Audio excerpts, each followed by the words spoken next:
Right. Good morning, gentlemen, and welcome to the Empowered Teams podcast. We have an enterprising group of people this morning, all experts in their own field, of which I'm going to shut them and ask them to introduce themselves. First of all, I introduce myself, Toby. I am the captain of the Sunk team based out of Paris, and we make video games for our sins, which seems to be an interesting subject for this morning's podcast. Can I introduce you to Nick from Eden Smith? Thanks very much, Toby. Yeah, so Nick from Eden Smith. I lead our consultancy division, helping businesses in their data and sustainability transformation, but more on the people cultural transformation as well as tech. And you weren't reading that. You didn't have that written down there. That was great. No. It's elevator pitch, isn't it? You've been in business so long, you got to perfect your elevator pitch. Pretty good. 10 seconds. What do you say? And Phil, can I ask you to introduce yourself? I was trying to think about how I describe myself now. So I'm part of the partnership between Eden Smith and O'Deal. I'm a former CDO myself. I think I'm passionate about data, culture, change, and how we use all of that to influence what businesses look like now and look like in the future. So that's kind of where I come from. First of all, it's compliments to you, though. If it wasn't for you, there wouldn't be this partnership, Well, we have a long history with Jez and Nick that go back many years for many roles and positions that I've worked in the past, and they've supported me, and they've supported the data community throughout of like the last 8 years or so, and they're real ambassadors for what we do with data in the industry. So, Jez, let me introduce you. You have just had 8 years of anniversary of your business as well. I know. Nice to I see remember you, it. Toby. I remember it well when you came to see us when I was working for a financial regulator. I do remember at the time. Exactly. It's been a long time, Phil, isn't it? Yeah. So I'm Jez. I'm one of the co-founders of Eden Smith. I'm currently operating as a CEO, and yeah, we set the company up 8 years ago, a few days ago, to try and best utilize the power and capability of all of the skills for data and analytics. So really trying to work out what's the best way to help businesses through their data transformations, utilizing people power through technology, soft skills, education, training, and consulting and projects. Hence why we have Nicholas with us as well. Yeah, good to be on the call.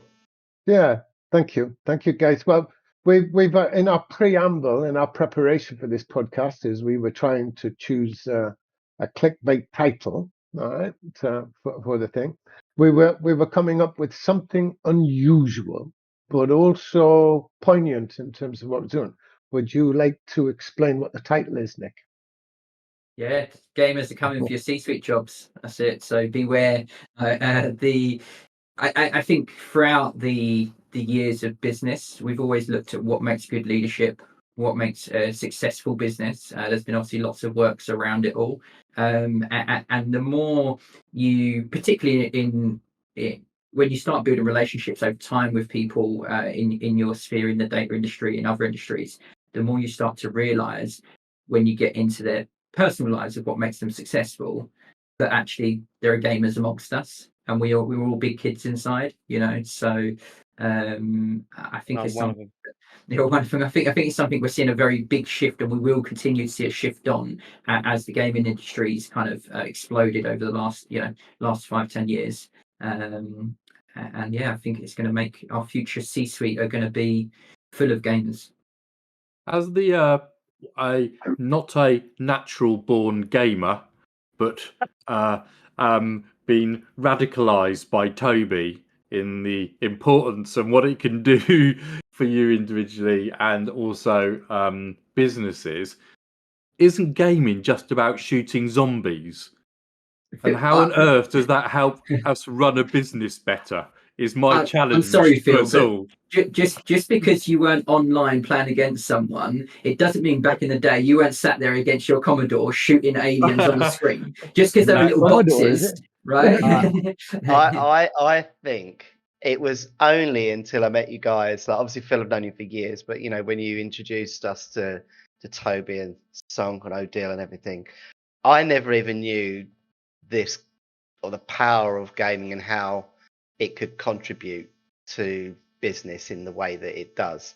And what it's done for me personally as a gamer, I like the shoot 'em ups, right? I like killing zombies. These days I don't kill zombies. I kill real people on Warzone and stuff like that. Not real people, but you know, they are fellow online gamers. But the interesting thing was when this relationship started, what it's made me do is go back and think, oh my God, all that stuff I've been doing through gaming, there's a lot of things there that I actually apply to everyday business life. And I never realized it until I played this game. And then, you know, and basically just, and now it's maybe more of aware when I am gaming of what I'm actually doing. And then you can start to link the benefits of how you can take that away. And I think that's what's really interesting about this discussion, because we'll probably explore that a little bit more. Yes, I think if we go back early days, like we used it as a you know, out of work stress, you know, I guess de-stressing and switch off from business, so that we actually had time, not when we were together, not talking about business, stuff like that. But you know, Matt, you and I used to go online, play Call of Duty. But when you look back at what actually happened, like Matt's tactic is, let's just run, pick up as best guns we can, get around the map as soon as possible, go find people, you know, and if we lose, we lose. If we win, we win. But let's try and make it out. Your tactic was, your tactic was 1 minute. Where are we going first? Why are we going to that place? What's going to be there? Can we scope the area before we actually cut across this field? Before we go in for the fight. Before we go in for a fight, can we work out who's going where and when? And every single time we used to got beat by, you know, the real gamers that play every single day, all this, and we'd see they would have, you know, the way they approached the building we're in or stuff like that is different. But I think we started then to understand and learn how we communicate or how we approach situations differently. Well, don't you remember as well, from a communication perspective, so we would all be on the game and everyone would be talking at the same time, and no one would really be listening. And then, like Nick says, you know, one person just goes off with their own plan because that's what's worked for them in the past. But as a collective, as a team, it might not work. And 9 times out of 10, it didn't work. And when you've got 3 people that are approaching a situation differently, especially if we look at that right now with what you would feel is important, Nick, and actually if you guys, Toby and Phil, played the same game with us, you know, you would have a different approach to how you think they're going to be successful or win the game. But ultimately, there's no question that unless you work as a team, you won't win. But it's interesting that Sorry, Phil. Go on. I was going to say it's interesting that what I found fascinating about kind of delving into this and also the research I've done around it is that you naturally start to form teams. It's not like someone's there telling you to go and form a team. You kind of build those muscles and those skills yourself. Oh, so right, Phil. And so it ends up being like this innate skill. It's not like someone sat you in a room, which is old traditional training, with a PowerPoint saying you're now in a team and you're a team member. You're actually you're there and you're talking over the top of each other, and no one's clear who the leader is about all of this or who's doing all the planning. And somehow, intuitively or just through osmosis or the repetition of playing, you start to realize, oh, actually we've got to work together. How do we start to solve these problems collectively? And that was a real eye-opener for me. You suddenly start realizing, right, you're actually all of those hardwired skills that you want in a workplace are there and being used every time you play. And we should say there's different types of games. We're talking about the kind of multiplayer, is that the right phrase? Multiplayer games. You've got the ones where you're just on your own and cooperative or teamwork. But you know what, Phil, what's really interesting as well, bearing in mind, between myself, Matt and Nick, we know each other. We've worked together for 15, 20 years all in all, right? Interestingly, if you go into a multiplayer game and you're teamed up with 3 people that you don't know and you've never played with, you might go on one game and you have success. You all go to the same place, or someone says, I'm going here, the other 3 follow, because they assume you might have a plan, and you might have a plan.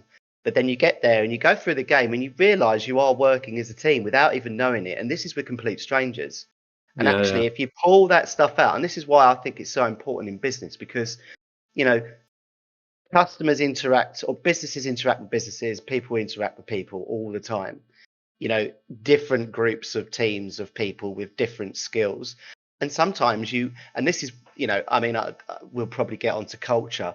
That's why I think that's so important, because actually two businesses sharing values and culture, in my view, will be very successful, or at least have a head start on those that don't share that, because the way they work is very differently. And you know, it's a very complex, when you actually dig into it, it's very complex about, God, if I was actually look at all the components of why that game worked versus why the second game didn't, some of it's very obvious, and some of it you've got to get under the bonnet of. I think And this is what's so amazing about gamification or simulation in business and teams, because it uncovers that stuff. And the interesting part of Phil said is that some of it's naturally learned just through failure, because you fail, and you automatically don't want to fail. People tend to want to be successful. And then the rest of it, you have to hone. You have to talk about it and communicate and change. I think there's two things I want to pick up in that. I mean, firstly, I think it's Harvard Business Review, when they were talking about the impact of gamification and simulation through businesses. They, like you said, fail again. They picked up on try again, fail better. So essentially, and Tim Peake puts this in his book when he's going through his, army training, his astronaut training. It's saying that the great thing about simulation is you can die.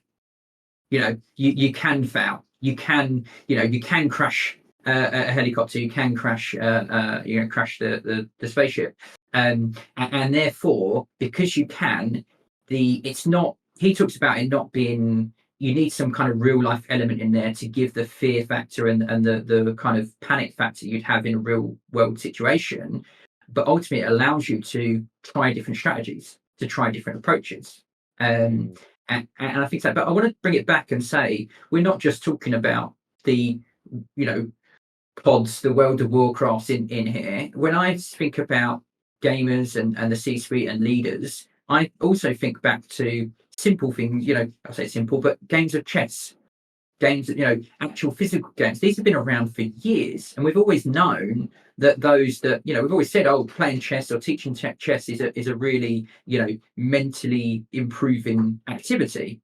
But that's because you're testing different strategies against different people and working out different ways to approach things and experiencing different environments. I think, Jez, in our podcast, when we were talking a bit previously about learning skills or experience in the workplace, I said I could have 10 years of experience and play one game of chess every month. And that'd be 10 years of experience of chess. Or I can play every single day for 3 months, and I'd have more experience in 3 months than someone in 10 years, because the amount of simulations and situations I would have seen. And I think this is what gaming allows you to do, right? Gaming allows you to run simulations, fail many times, and gain experience in different approaches. Can I just pull out something for a couple of points there? I think you're beginning to create a foundation for people listening, but also between you of an understanding of what it is. I think there's something that you said previously, Nick, where you talked about that. We have, all of you talked about that. We have so much change coming at us that it's almost our culture of dealing with change is outdated. All right. And that culture is both in the leadership area, in our training way, and in our norms and values of how we work together. If I was to give you a definition of culture, guys, the standard definition of culture within the culture of organizations within the business world is how a group of people solve problems. That's culture, right? In it. And what you've just been describing is how you attack that. Right?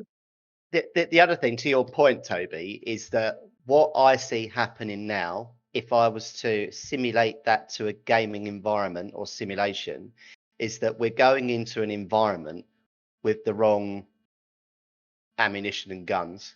So Yep. if you was to put that into a COD environment, Call of Duty, something like that, it's like we're going into the map and we don't have the right the right equipment. Yeah. That's the way I see it happening, right? So And you've the got protocols, I think. and the protocols, you haven't got the Yeah. strategy, and you don't have the Yeah. tactics.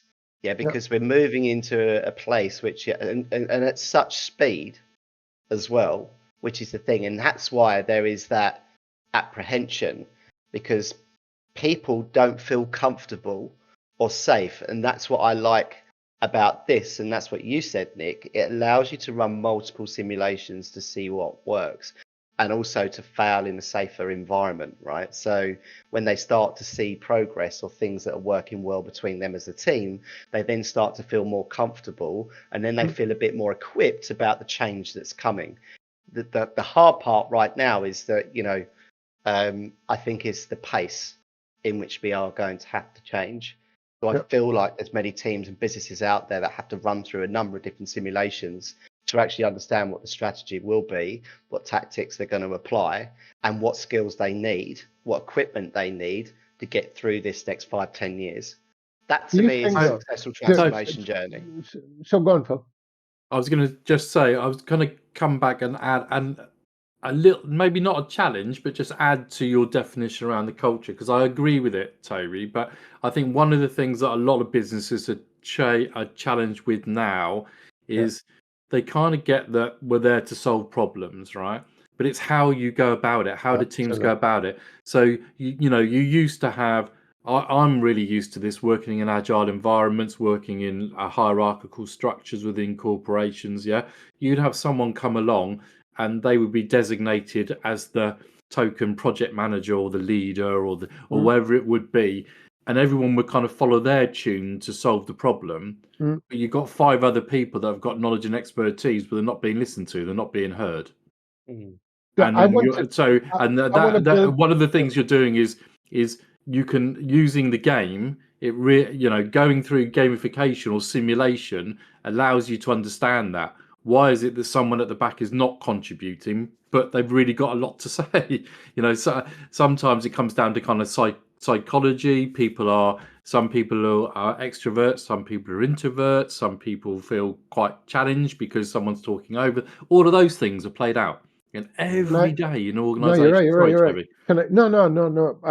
I'm excited about what you guys are saying, because it leads me to this one thing, because I'm thinking the way that Jess is thinking about, right? And how you guys have grown your business and how you've all known each other, okay? Is that the beginning of this adventure to develop as a team has to begin with the CEO, right? And why do I say that? Because in the preamble to preparing for this podcast, one of the ways that you positioned this just was saying, right, well, I want my team to be the best team. And that's an ambition. I mean, the thing in my experience is in meeting a large number of organizations is that people don't necessarily have that ambition. In a hierarchical organization, what they have is almost a total quality management. I want them to be the best administrative process, right? I want those things to be there.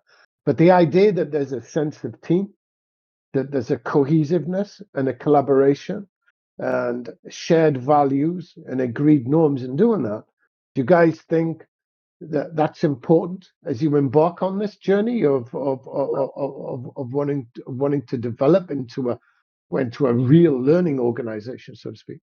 I definitely do. I mean, I didn't start off as being the CEO of Eden Smith.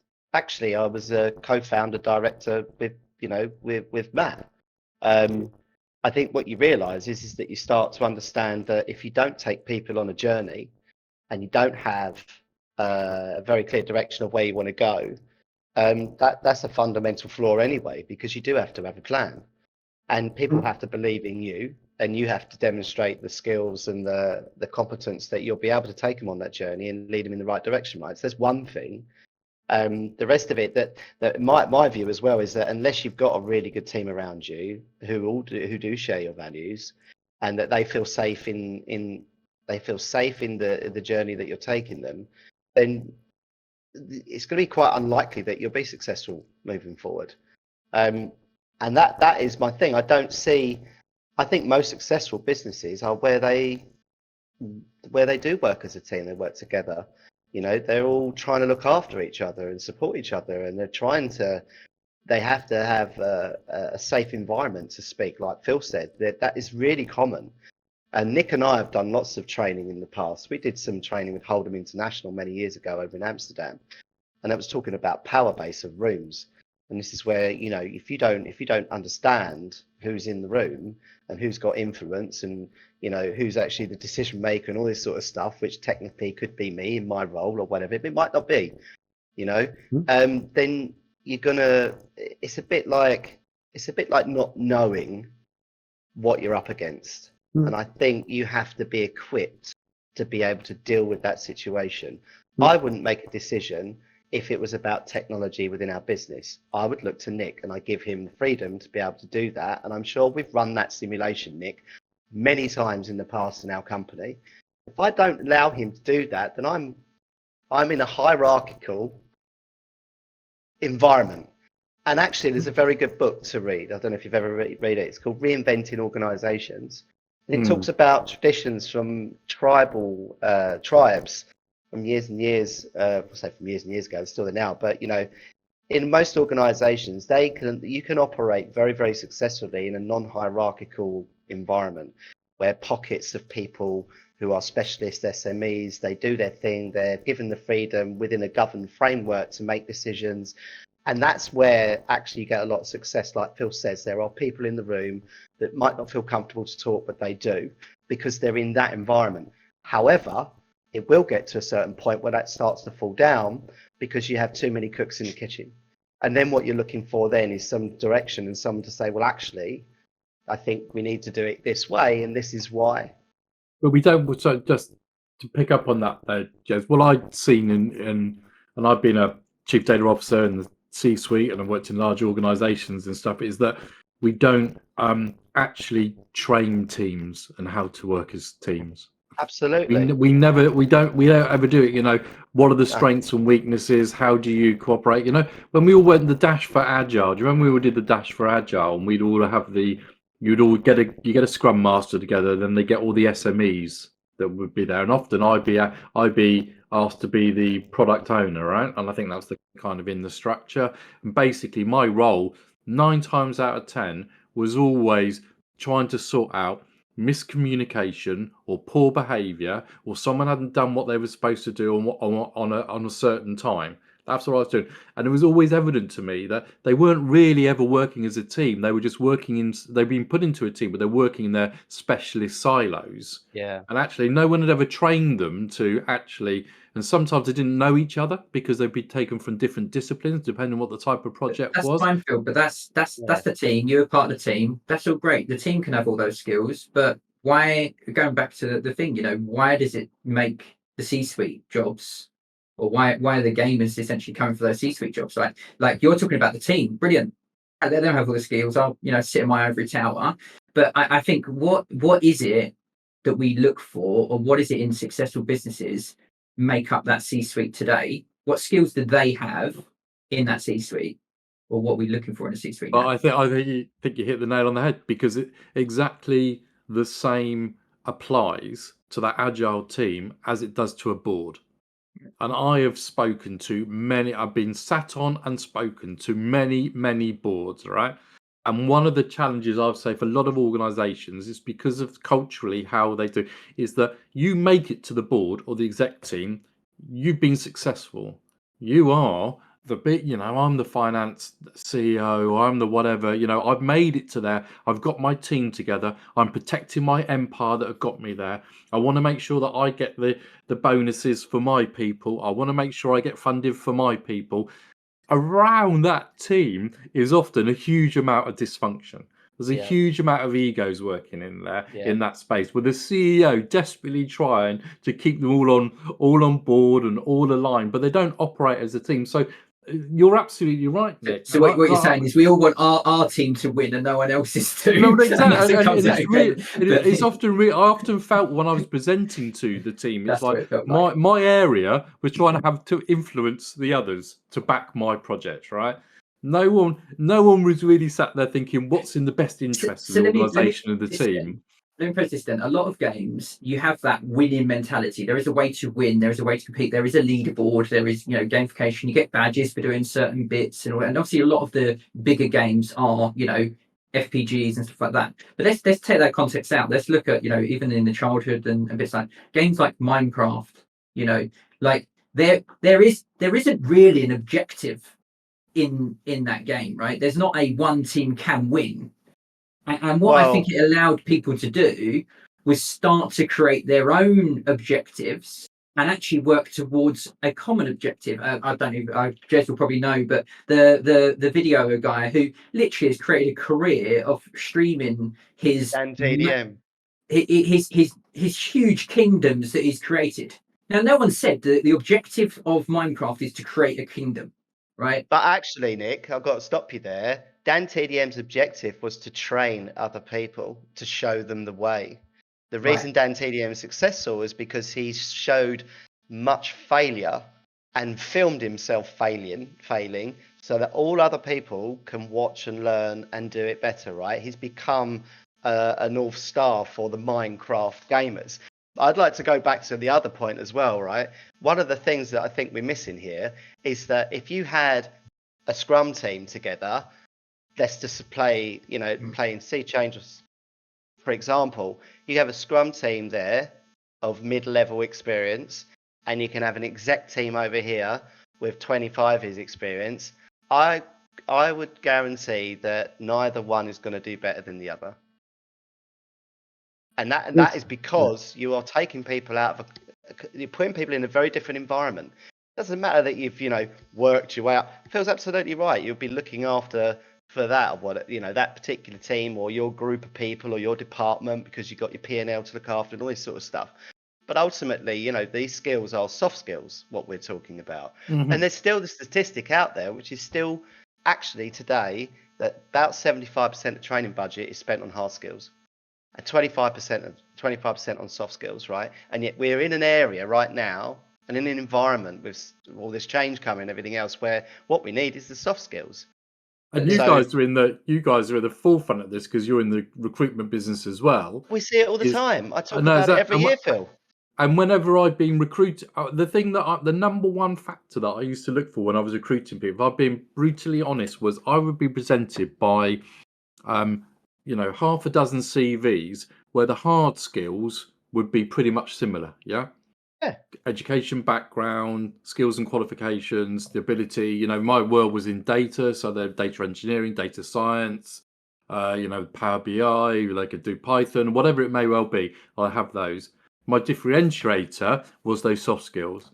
Do I think this person could fit in with my team? Are they do they show like a level of curiosity that they're actually going to go out and solve problems in and of themselves without always coming to me? I don't need to be a gamer to get those skills. No, and I don't need to be. So therefore, why? Good challenge. Right, but what I have noticed is a lot of them are. A lot of them are. Why is that? What is that? So because there's suddenly a common denominator that started to come through was that, and Toby said this before to me. You should ask people to put in their CV what games do they play. Because it'd be interesting to see. Oh no, it's not just that. In the museum in Copenhagen, it's the Future Museum, and I think it's just finished now. When I visited, and it had as part of the future, it said CVs will include what games you played as a qualification. It wouldn't surprise me. I mean, this is why what's really interesting is because you do have the story mode game, problem solving type, strategic.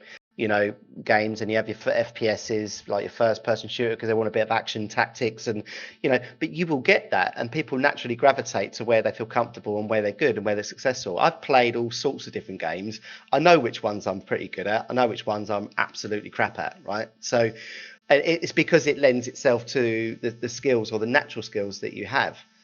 And So I if you build on that, Jez, right? You take that, okay, and you say one of the things that we've not put into the context in the gaming, the gaming world is coming for the C-suite. Is it's more like the new training model is coming for the new C-suite, because running alongside this is a revolution in entertainment. And that revolution in entertainment is esport. And esport came from the gaming world, all right, and has grown so that it competes with every other form of entertainment on the planet. And in such a way, for a lot of people who have a traditional non-gaming background, they cannot comprehend how you can get 5, 6 people, particularly if you're watching League of Legends, for example, which is a top-down view, right? And there are literally hundreds of thousands to millions of people watching this in real life and online. How? Right? And what they're watching are and there's a lot of argument about, are the same skills that you see on a football team. You're watching teamwork, communication, goal setting. So you've got people, and particularly gamers, who who I mean, how many times do you? I mean, I remember you guys telling me you get home from work, you do your stuff, you drop on the war zone, you play with a team, and you do that regularly. And other people do that, whether it's Monster Hunter World, whether it's Call of Duty, whichever games that you're experiencing as a form of entertainment. Toby, you Over just time, mentioned. over time, it builds up a set of skills. you have to ask why Sorry, they're playing it. Yeah. You know, like the reason I play it outside of normal enjoyment is well-being. I was astounded by the amount of, when I started interacting with more senior people in business, of how many of them were gamers. But they're 9 times out of 10, the reason they're doing it is for their well-being, right? And you know, the work environment can be a very stressful place. And what's beautiful about having a game that teaches soft skills is that you're connecting the two slightly. So people don't see the same thing as going into a room, you know, with the laptop and a PowerPoint, and being asked questions, or being asked to do role play, or being put in a team where you've got to try and solve a problem with people you don't know. 9 times out of 10, it's very uncomfortable. I don't like it myself. I used to think, oh, like, here we go again. I'm on one of these exec leadership training courses for the next 4 days. I've got to sit there, and talk to people about personal stuff and try and solve a problem and all that. And I hated it. But, you know, get me on a game to play with some other execs. We've got to try and solve a problem. I'm already feeling like I'm not thinking about work. No. And I'm developing. Can I draw? Sorry, Phil. I apologise. Go on. It was just, and I know that Nick's desperate to jump in as well. Just something you pricked my interest in, because you mentioned football, and the Super Bowl was at the weekend. Yeah.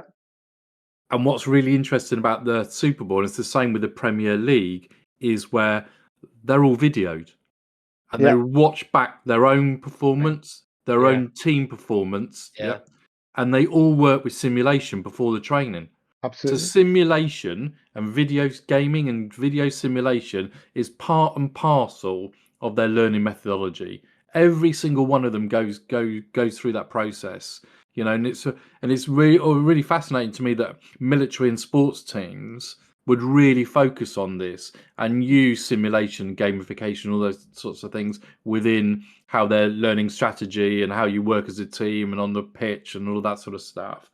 But actually, and the same in the kind of military, how do you operate within a team within a military environment? But you don't do the same in the business world. You're not then working within teams. No, because I think what. Oh, it's very rare. I mean, I'm sure some out there will say they do, but I haven't seen much. No, it's rare. It's rare. The golden thread that I'm pulling out, though, is what we call in a pedagogical business the transferability of skills, right? And that transferability of skills comes from the simulation environment or the game environment, is an immediate transferability into real world, and vice versa. To the extent, sometimes, if you think about it now, there is no difference between a virtual world and real world anymore, right? When you go out, you're on your phone, you're using Google Maps, you're doing whatever it is. The virtual world and the real world is really coming together in such a way that learning to traverse this world for gamers is easy. You know, you watched the Gran Turismo film, right? Yeah. Well, Yeah. I mean, what That's a happened good with that? example, isn't it? It's a perfect example where you've got thousands of gamers playing GT to the point where they felt comfortable to bring them to real life racing and teach them to become racing drivers. Well, And one of them exactly. becomes a world champion because he knew how the car was reacting to the parts because he played it so many times. I found it I think- fascinating. I think in those scenarios, military, football or any sports or whatever it may be, it's a very, although there's lots of change and lots of difference, it's a very constructed, a structured approach, right? There is in a game of football, these things can happen and these situations will happen. What's gonna go on? And so therefore, to create a simulation or a virtual experience or anything like that replicates it is fairly straightforward. Right. I think if you look in that film in Gran Turismo in the racing world, it comes back to that point of actually when you're in that moment, there may be something the simulation didn't see, or there may be something where you have to actually use the skills you've learned, not what actually happens in the simulation. The skills transfer them to the situation you're in real life. And I think that's what Toby was talking about, that transferable skills. I think for everyone's normal business, we couldn't, or the time, money, and effort it would take for us to create a simulation of our specific business would probably be, quite a lot. And you can't go doing that every single time you want to do some training.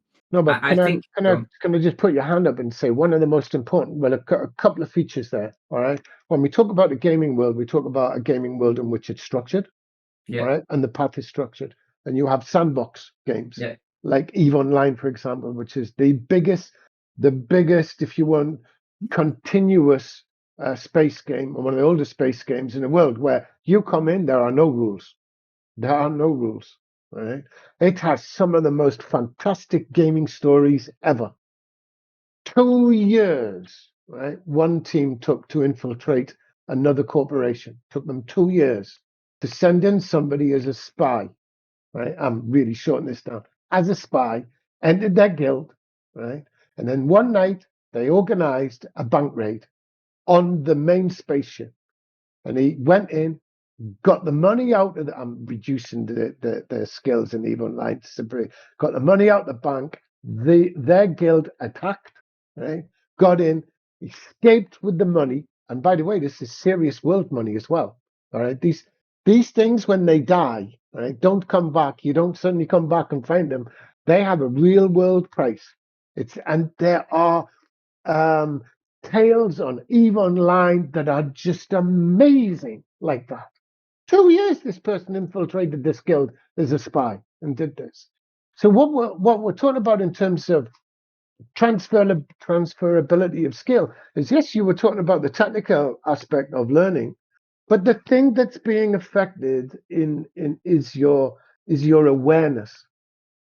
The thing that you're training is your awareness within a context. And your awareness comes through your eyes, your nose, your mouth, your ears, your body, and the fear that you're dealing with and overcoming. And what I liked about what Jez said last week, for example, when we were having a conversation and we were talking about, well, why is there a need to, why are CEOs saying my biggest issue that I'm faced with is culture? And I pushed Jez on that, and he said, well, it's fear. Fear of what? Fear of change. What does a video game allow you to do? You do feel fear in a video game. You're with your mates, you're with a group. You feel it in your body as if it was in real world. There isn't really your tummy goes if you jump off a cliff. I mean, it does to me. I don't know about you guys. If I'm in a game and I jump off, my stomach goes. It's this concept called presence. Now, what you're describing is that there's a scale from communication skills, strategy skills, tactic skills to well-being, right? That's profound. I mean, that's deeply not profound. many other environments where you can combine the two. No, Toby, I'm just going to because Nick makes a really valid point. I think just coming back to the runabout, you can't simulate every work environment. I think for sorry, I didn't pick up on that. Yeah, it's good. Yeah. I think for me, what you're trying to simulate is the use of those soft skills. Rather, and they're kind of transferable. And I would give you a really kind of powerful. I think this is quite a powerful example was that Nick and I, both of us, did a workshop a few weeks ago with a large organisation, and we had several teams playing the games simultaneously, playing songs simultaneously. And one of the people at the end, and I really admire it, said, "Look, we were asking for feedback. How did you find the experience?" And one of the players in the game said, "Oh, I'm autistic, and you hadn't given me enough Neurodivergent, time." wasn't it? Sorry? Neurodivergent. Neurodivergent, yeah. And they haven't given me enough time to read the documentation that we provided, yeah? So there's a planning, without giving much away in the game, there's a planning stage where you've all got to go and you've got a load of documentation. They felt they didn't have enough time to do that because they were kind of, by their own words, were a bit slower at processing the information that we'd given to them. On one hand, we could look at that as being a kind of a criticism of the kind of gameplay and what we set up and stuff. But on the other hand, it's absolutely valuable learning, right? Because this is exactly what happens in the business world. Yeah, you'll suddenly come to a meeting or you're doing a project, and someone would then send you over the documentation. You got about 30 minutes before you're going into the meeting to kind of comprehend and read it and digest it, and then be able to say something or to contribute to a meeting. Where some people are able to do that, other people aren't able to do that. But to be able to stimulate an environment where you come across that, even though this was in a kind of the game that they were playing, and then to be able to have the opportunity to articulate that, and then to be able to share that around your teammates with everybody else going, "Oh, right, yeah, actually, that's a really good point." When we do these things, sorry, Nick, when we do these things in the future, we need to think about that. We need to think, how do we? Two good points that I want to draw out there. One of the things that we've learned, right, and we've been doing this too long sometimes, but because we were missionaries in doing this, I mean, we fought against prejudice against gamers for so long. I mean, I'm presenting a video game, and it comes with a lot of prejudice. But one of the things to pick on this is about whether it should replicate real life. All right. And one of the actual pieces of research, and we can drop this into the chat on when we publish the podcast, when we publish the video, and put it there, is that the more you replicate real life, the less learning takes place, because it comes back to suspension of disbelief. Actually, the more that it's a cartoon type character, or more that has some form of differences, funnily enough, all right, the suspension of disbelief allows people to just enter it without all the fears and prejudice that come as if it's in real life. And the second thing is if you were going to represent your real business, then what you're focusing on are processes, like it was a manufacturing game, for example, or something like that. Here, because we're focusing on soft skills, there can be any problem or challenge that you need in a multiplayer environment, because it's the soft skills. Can you set goals? Can you solve problems? Can you evaluate? Can you take risks? Can you communicate? Can you manage conflict? Right? These are the key principles, and within whatever environment you've got, that have immediate transferability to your real life, whether it's in your home life or whether it's in your work life. And a lot of people find the leadership skills and the communication skills that they play in gaming are also totally relevant to their personal life as much as it is to their work environment.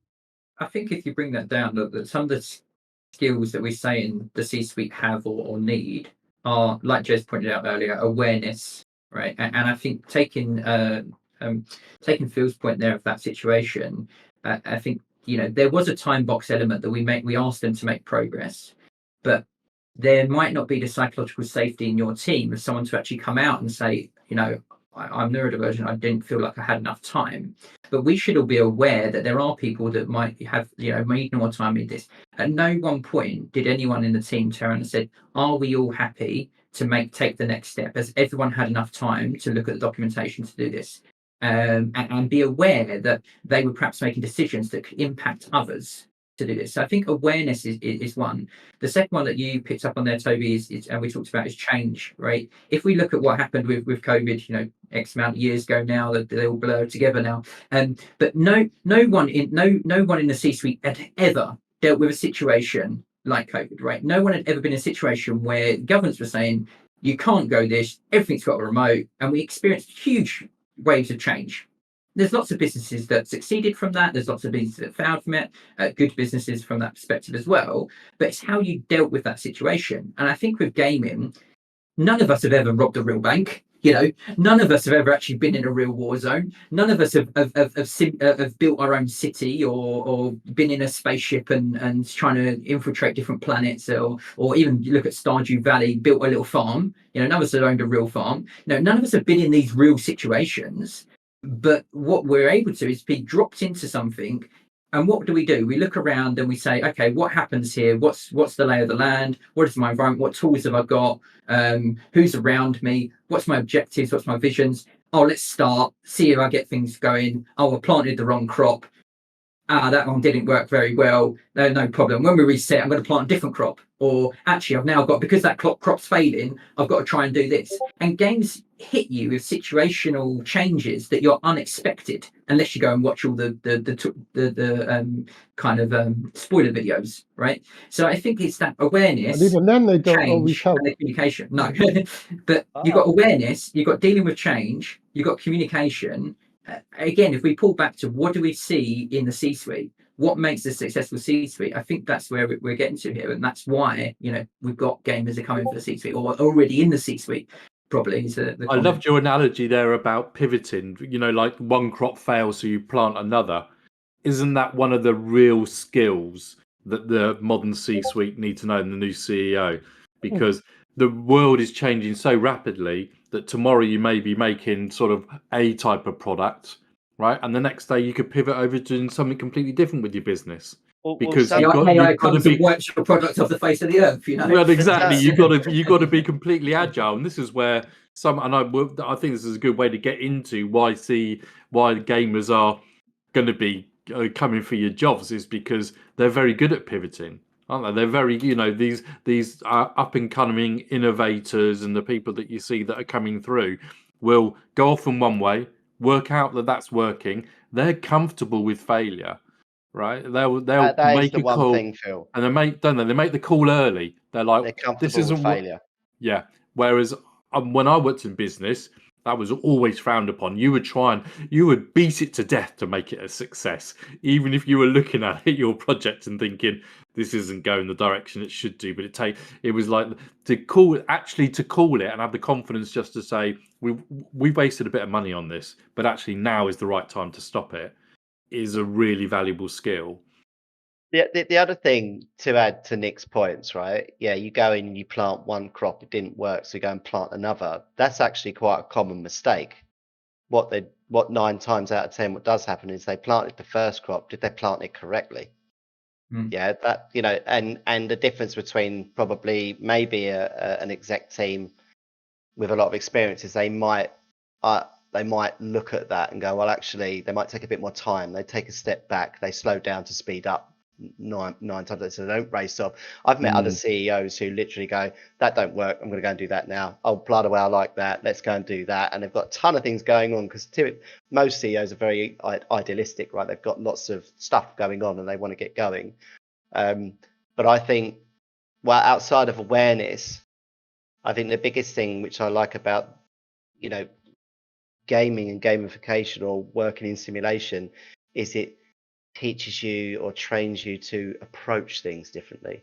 So my view around it all will be approach. If you present an exec team with a situation, and perhaps a team with less experience with a situation, the approach to the exec team might be different.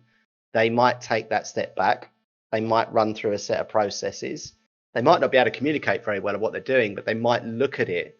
They might go up. They might just look down and go, right, okay, that is a situation. Whereas perhaps what we're looking for here is a team of people that don't have as much experience, who get straight into the weeds.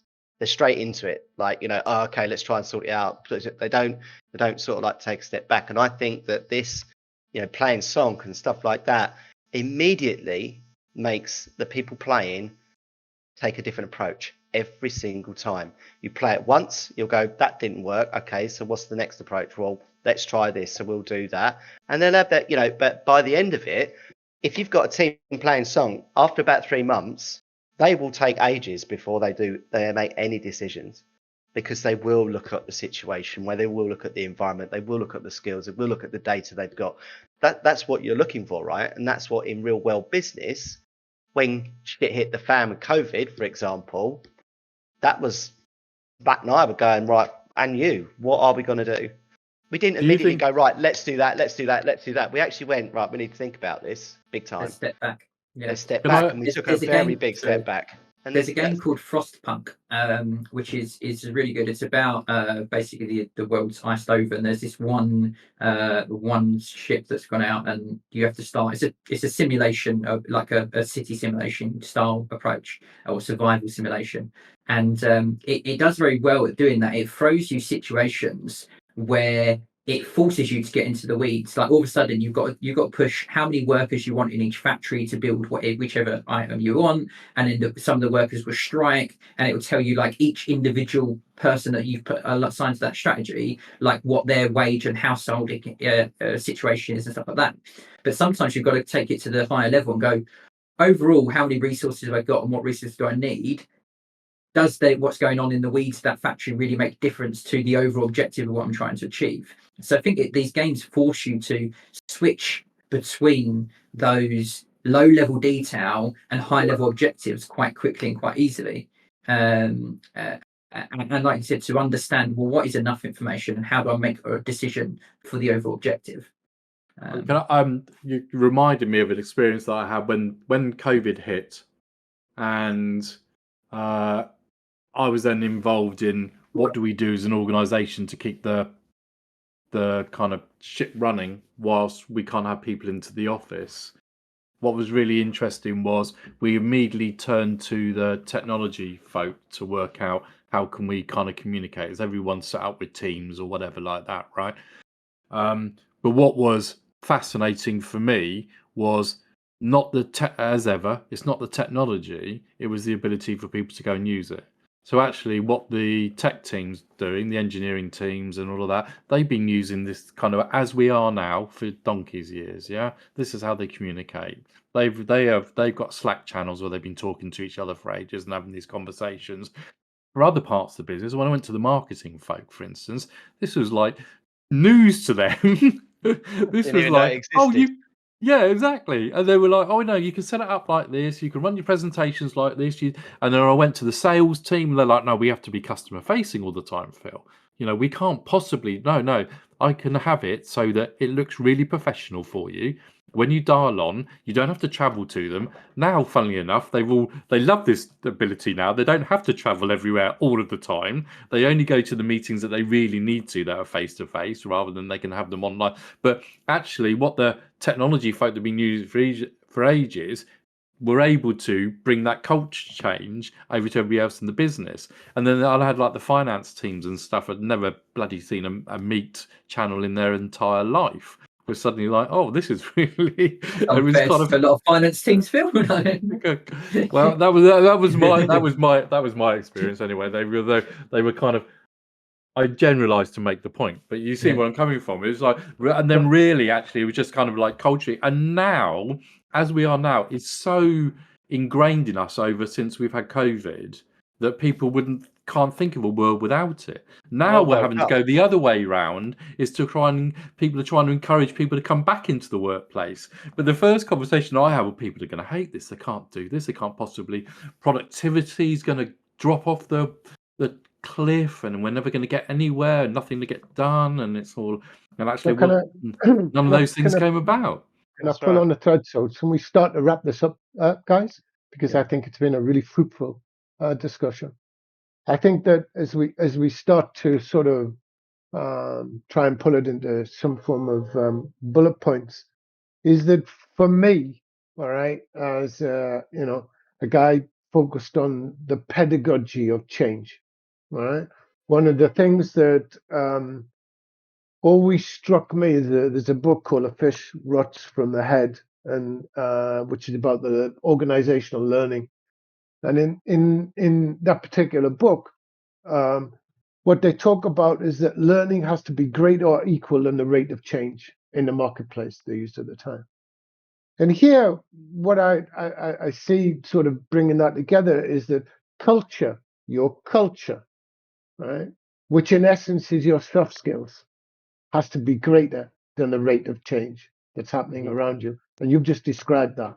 And if we come back to the fact, that I think that if you operate in a hierarchical structure, it is impossible to adapt at speed to change.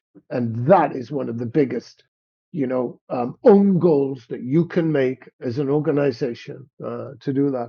What a simulation like Sunk, a game like Sunk allows you to do is to readdress the situation of operating as a team, to immediately see the skills gap involved, which is what you just described there, Phil, between where we're at, what we know, where our comfort zone is, and where we need to get to.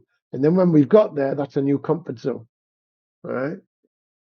What I'd like you guys to do is just, as we wrap this up, is, putting your heart on the table is what's the 2-3 key points that you want to leave people with at the end of this,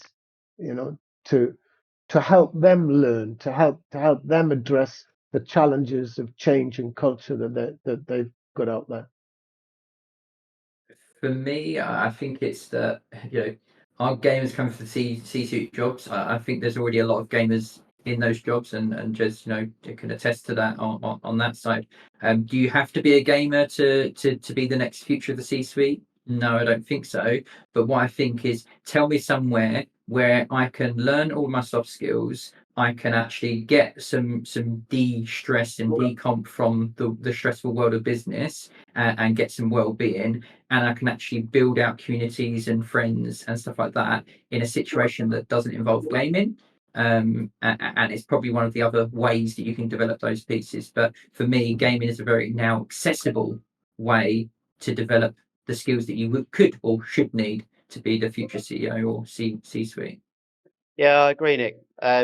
If I was going to leave any, I mean, in my current position, I feel like there are some things that I've learned that are working, and I would encourage certainly other boards to be open and do something different and move into what I would call a bit more of a modern way of working. And what I mean by that is that, I don't believe these traditional methods of training are going to be fit for purpose for the future in the next 5-10 years. So I would urge, if you haven't ever looked at gaming, you probably have, because if you have got children or you do it yourself, then you will know. But maybe take that step back and actually have a look at what's going on, because through gamification, you can stimulate your team, you can get people working together, you can improve communication and all the wonderful things that it does, and make them more resilient to what's coming, and I think be more successful as they move forward. So I guess the key message is do something different.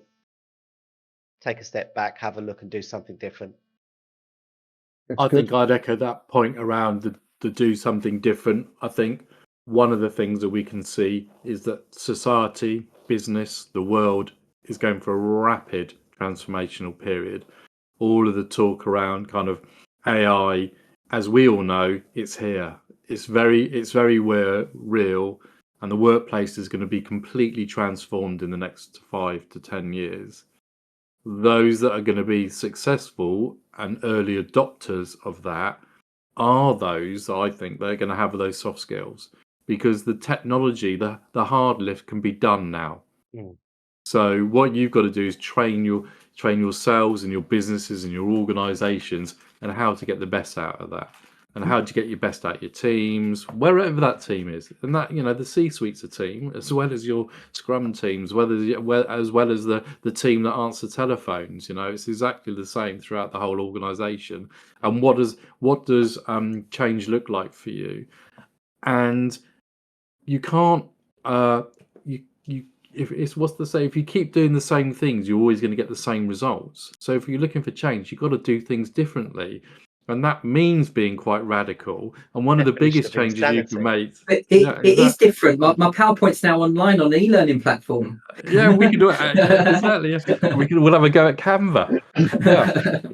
All right, But fundamentally, I think Use Discord. yeah, no, exactly. And being familiar, being able. I mean, yeah. So I could go on. I'm passionate about this, but actually, training, gamification, the world is changing. Simulations. It's not. And Nick is absolutely right. You don't need to be a gamer to be a CEO. But what the argument is, because we're now recognizing in modern companies that we want people with those soft skills at your leadership to have that self-awareness around you and those abilities to communicate and bring people together and create environments where fear isn't represented wherever decisions are being made and all those types of things. And often it is those people that have that kind of gaming background are coming through because they've got those soft skills from that experience. I just want to quickly say that if anyone is maybe watching these in linear or maybe not watching these in linear, I think we've got an upcoming session on what skills are needed to harness AI and power skills. So if you are watching linear, look forward to the next one. Join us at the next one. If not, then go back and watch that video too. Do I have to do the like and subscribe? No, I've loved the debate. It's been brilliant. I really enjoyed it. Yeah, I really enjoyed it too. Thank you very much, guys. Right. I mean, I think for those that are listening, what we're trying to do is cohere a conversation. We're not trying to make a presentation. I hope that you've liked what you heard. If you are interested, then all the contact information will be down below. On behalf of the Sea Change suite here of chaps, I'd like to say thank you very much, and we'll see you on the next one. Brilliant. Thank you, everyone. Have a good day. Thank you, everyone. See you later.